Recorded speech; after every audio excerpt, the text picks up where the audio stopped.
Saat penjual handphone itu lengah, pria ini bersama rekannya bekerja sama mencuri handphone yang ada di toko itu. Dengan cepat, ia memasukkan handphone tersebut ke dalam pipa, sementara rekannya menyambut handphone itu dari bawah. Setelah aksi mereka lakukan berhasil, pria itu segera pergi. Pria ini bertanya apakah penjual toko itu menemukan handphone yang ia minta. Penjual toko memberinya pilihan, tipe handphone apa yang ia inginkan. Si pria berkata, coba lihat handphone yang sebelah kiri, kau tunjukkan itu.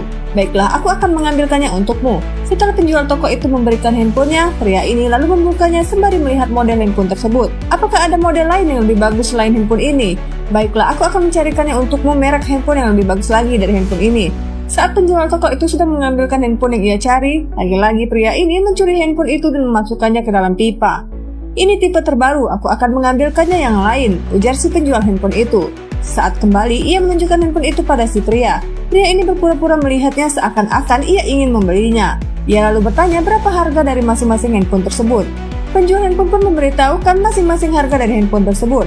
Setelah penjual handphone itu menyebutkan harga, pria ini ternyata tidak jadi membelinya.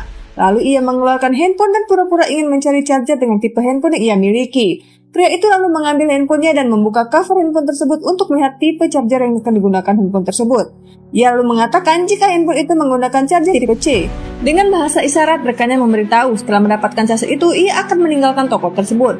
Baiklah, setelah ini selesai, ujar si pria dengan bahasa isyarat. Kemudian si pria meminta penjual handphone itu untuk memperlihatkan charger tersebut padanya. Setelah mengambilnya, penjual handphone berkata, apakah casan ini sama dengan yang kau cari? Ya benar, ini yang aku cari. Tapi satu lagi, bisakah kau mencarikanku earphone? Lalu saat pria itu mencarinya, dengan cepat pria ini menukar casan miliknya dengan casan yang baru. Tuan, ini earphone-nya harganya 250.000. Mahal sekali earphone seperti ini harganya 250.000. Ini sudah murah, kau boleh cari di toko lain. Adakah yang lebih murah dariku?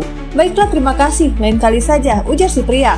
Sembari pamit meninggalkan toko itu, penjual handphone terlihat kesal karena pria itu tidak membeli satupun handphone di tokonya. Namun saat ia mengangkat kotak itu satu persatu, ia baru menyadari kotak handphone itu terasa enteng. Menyadari kotak itu tidak ada isinya, pria ini memanggil pria tadi. Mendengar penjual handphone itu memanggil, kedua pria ini pun berhenti. Penjual handphone meminta mereka untuk kembali masuk ke dalam toko. Saat di dalam, mereka pura-pura tidak tahu apa yang terjadi. Pria ini bilang jika semua handphone yang berada di dalam kotak handphonenya telah hilang. Ia menduga jika mereka lah yang mencurinya. Pria ini berkata jika mereka tidak mencuri. Karena mereka tidak mau mengaku, penjual handphone ini memanggil temannya untuk melihat rekaman CCTV. Saat temannya datang, pria ini berkata, aku ingin melihat CCTV sebab 3 handphone di dalam kotak ini menghilang. Baiklah, untuk membuktikannya sebaiknya kita melihat rekaman yang ada di CCTV. Kedua pria ini terlihat panik karena sebentar lagi kebohongan mereka akan segera terungkap. Saat pria ini membuka CCTV-nya, ia melihat di sana kedua pria itu bekerja sama mencuri handphone di toko milik temannya.